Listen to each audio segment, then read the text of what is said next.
ખજૂર ખાવાના ફાયદાઓ વિશે તમે અનેક વિડીયો જોયા હશે, પરંતુ આપણને કઈ રીતે ખજૂર ફાયદો પહોંચાડે છે એ જાણવું પણ ખૂબ જરૂરી છે।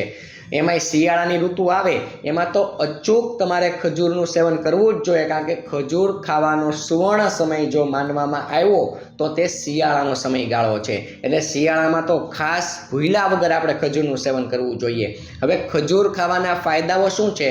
ખજૂરમાં આયર્ન ભરપૂર માત્રામાં રહેલું છે। હવે આયર્નનું કામ શું છે? તો કે હિમોગ્લોબિન બનાવવા માટે આયર્ન જરૂરી છે। તો હિમોગ્લોબિનનું કામ શું છે?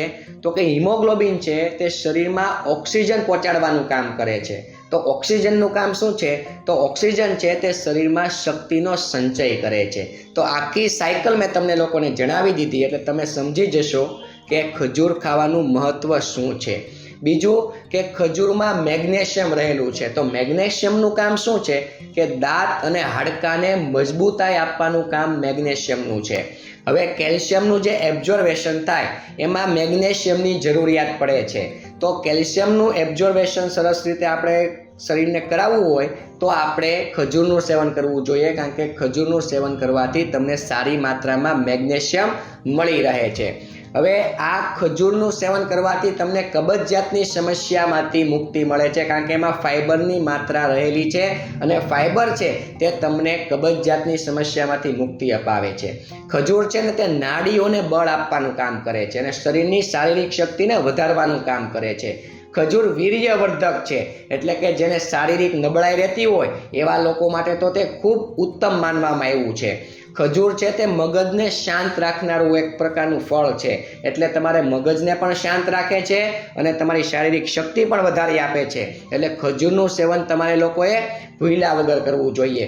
ખજૂરનું સેવન કરવાથી તમારું વજન છે એ સરસ રીતે તમે ઈચ્છા મુજબ વધારી શકો છો। જે લોકો ખૂબ દુબળા પતલા છે, જે લોકોનું વજન વધતું જ નથી, જે લોકો વજન વધારવા પાછળ મહેનત કરી રહ્યા છે, એવા લોકો માટે એક સરસ મજાનો પ્રયોગ જણાવી દઉં કે ઠળિયા કાઢી નાખવાના, ખજૂરની નાની નાની કટકી કરી નાખવાની અને એને ગાયના ઘીમાં સાતળીને એનું સેવન તમે દિવસ દરમિયાન 1 થી 2 ચમચીનું કરશો એટલે તમારું વજન છે તમે ઈચ્છા મુજબ વધારી શકશો અને ખજૂરમાંથી ખજૂર પાક પણ બને, આનું પણ તમે લોકો સેવન કરી શકો છો। આનાથી પણ તમને પુષ્કળ ફાયદાઓ થાય છે।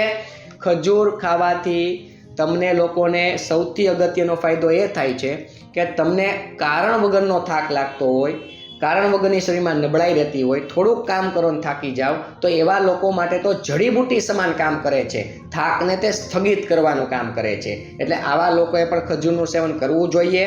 હવે ખજૂર છે ને થોડાક પચવામાં ભારે છે, એટલે જે લોકોને અપચો હોય, ડાયરિયા જેવું થયું હોય, પેટ ભારે ભારે લાગતું હોય, પેટમાં દુખતું હોય અથવા હોજરીનો અગ્નિ મંદ પડી ગયો હોય, આવા સમયગાળા દરમિયાન અમુક દિવસો સુધી તમારે ખજૂરનું સેવન ન કરવું જોઈએ, અન્યથા તમે ખજૂરનું સેવન કરી શકો છો। ખજૂર ખાધા પછી ભરપેટ પાણી નહીં પીતા, કારણ કે પચવામાં ભારે હોવાથી જો તમે ખજૂર ખાધા પછી તમે ભરપેટ પાણી પીશો તો પાચન ક્રિયામાં વિક્ષેપ ઊભો થશે। એટલે ખજૂર ખાધા પછી ભરપેટ પાણી પીવાનું નથી, થોડોક સમય જવા દેવાનો, 35-40 મિનિટ પછી તમે પાણીનું સેવન કરી શકો છો।